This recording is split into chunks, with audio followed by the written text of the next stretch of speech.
Tervist tulemast Vanapagu põrgukööki, ei saa ikka üle ega ümber midagi sellist lihast või vihast peab laua peal olema. Ja kui on selline olukord, et mingit lihakildu leiva peale panna ei ole või külmkapis ei ole midagi sellist, mis välimuselt meenutab liha ja maitselt ka, siis mul on selline tunne, et ma olen kohe päris nälgas. Ja nüüd on mul täna selline olukord, et sain suureteralist hakkliha poolakate poest ja seda suureteralist hakkliha alustan töötlemist. See on vahe on selle, mis kaubanduses pakutakse selle hakklihaga on see, et kaubanduses on ta nagu peaaegu nagu pasta, aga siin on suured tükid on sees, näed sellised. Eriti mulle meeldib, kui pekki on see, siis teeb selle mahlasemaks. Ja nüüd ma hakkan tegema tainast, küpsetama hakkan võib-olla isegi alles homme. Asi on selles, et tahab tõmmelda. Ja kuna mul on katse-eksituse meetod valmis mõeldud, siis siin on mul kiirkaera helbed. Ja panen nüüd, muidu ma olen kasutanud mannat ja liivsaia siia sisse ja nii piimas leotatud saia, muna ma ei kasuta juba enam ammu. Ja nii, et ma proovin nüüd tähendab nende kiirete kaerahelvestega. Ja siis on näha, kas ma hakkan hobuse häält tegema või ei hakka. Okei, aga selleks, vaata, ma olen juba aastaid teinud seda, et kui ma soolan või maitsestan hakkliha, siis ma teen valmis sellise soolvee, et see sool jaotuks ühtlasemalt, sest kui ma teda siia peale nagu lusikaga raputan, siis see koht, kuhu see sool kukub, no see saab soolasem kui teised kohad. Et sool jaotaks ühtlasemalt, jaotuks. Siis on mul nüüd selline asi, vaata, mul on siin sool. Seda ma panen siia nüüd niimoodi 1 teelusika täis. Siin on 1,2 kilo hakkliha ja panen veel peale niimoodi natukene. Alright. Ja siis ma maitsestan selle värgi ära juba. Näiteks siia läheb tuline selline maitseaine, see on kasvalt lõunamaadest pärit. Seda läks siia nüüd natukene. Siis läheb siia selline liha maitseaine, mis on järgi proovitud nii ukrainlaste kui poolakate kui üldiselt slaavipärane. Sellepärast, et siin on sees ka köömneid. Ma ei tea, vähe, panen veel. Ütleme, seda sai ilma kuhjata supilusikates selle soola koguse kohta. Soola sai, ütleme, 2 teelusikat. Siis on üle ega ümber ei saa, on meelissoneeli. Seda paneme teelusikas. Ja Worcesteri kaste. Worcesteri läheb 1 supilusikas. Nii. Kuradi asi on mõõtun. Ja kogu selle nalja alan üle kuuma veega.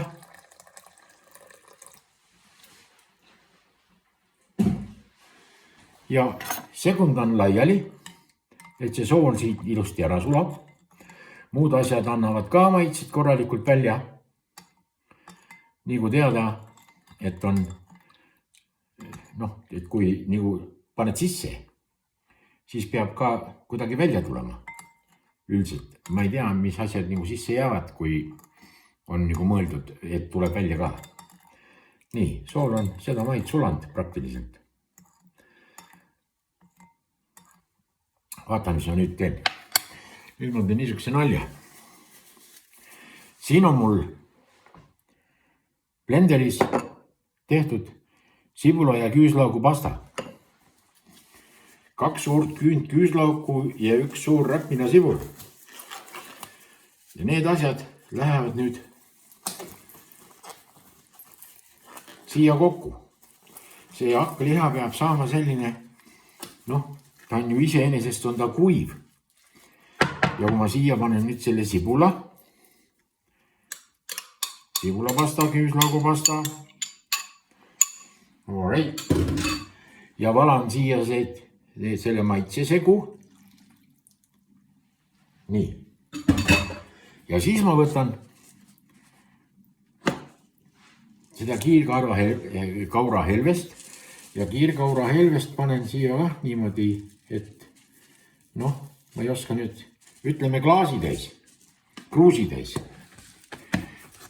Ja siis hakkan seda tasakesi siin segama. Kogu selle möllu segan hästi läbi. No nii, vesi on juba praktiliselt kadunud. Ja siis ma jätan ta, kui see vesi on maha jahtunud ja ta on maha jahtunud, siis liha oli külm. Ja siis ma jätan selle nalja kõik külmkappi. Ja homme, kui mul tuleb tuju, mul on kohe kotletid ainas olemas. Ja praegu ta on täpselt selline, et ta on natukene vedelam, kui ma neid kotleti hakkan vormima. Aga kuna hobuserõõm on siin sees, on kuiv, siis ta kindlasti tõmbab kõvasti kokku. Ja kui ta on kõvasti kokku tõmmanud, siis on vaja see liha läbi peksta. Sa tead küll, kuidas läbipeksmine käib, et võtad peo peale ja virutad täie jõuga siia kausi põhjada kinni, et see liha struktuur natukene muutuks, et ta muutub selliseks niitjaks. See tähendab seda, et hoiab hästi vormi ja sul ei ole vaja mingi munaga siin kavandada. Muna ju tegelikult ei anna mingit maitset, eks teda vanasti pandi teda ammustest aegadest kiviajast saadik, kui kotleti tehti, vaata, kui nad mammuti kotleti tegid, siis nad käisid otsisid mune ka sellepärast, et muna hoidis seda liha koos. Hakkliha, võt nii, ja juba see hakkab juba tihenduma, aga sellest pole midagi. Mul siin 12 tundi 24, kuskil 20 tundi võib ta seista küll külmikus, päris rahumeelselt. Ja ongi kõik, kui on pekstud, vormid kotletid valmis.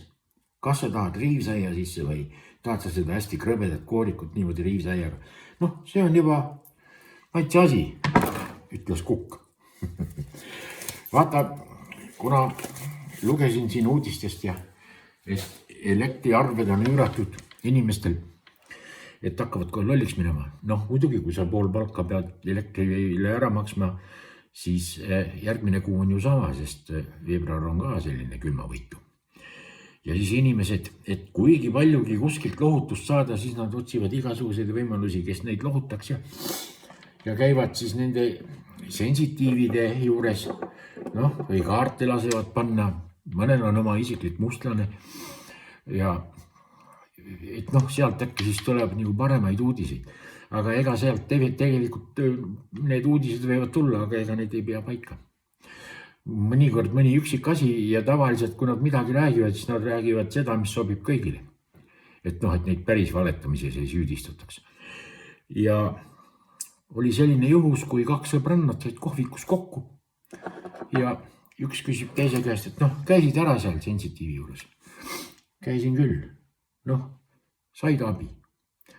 Sain. Mis sa nii kurva näoga oled? Mees tuli tagasi. Aga seda sa ju soovisidki, seda sa tahtsidki teada ju äkki. Mis sa siin nüüd kurvastad siis? Ei, asi on selles, et tagasi tuli see mees, kelle ma 6 aastat tagasi maha matsin. Teinekord läheb asi ka niimoodi. Mis asi nüüd siin mütsi peal on? Lind on lasknud, ei ole. Kui te tahate sellist kotleti proovida, vaata seda sa sööd külmalt või sööd kuumalt, vahet ei ole. Ma ei ole teinud kaerahelvestega varem ja nüüd ma proovin. Ma usun, et siin ei saa midagi valesti minna. Et mannaga saab väga hea, manna hoiab väga hästi vormi ja ta muutub selliseks kliimijaks. Aga ma usun, et hobuse lõunasöök, et see ei muutu lihtsalt liimjaks. See muutub päris kliistriks. Kui huvitab, proovige. Kohe varsti on Eesti sünnipäev. Nii et ka sinna lauale, miks mitte.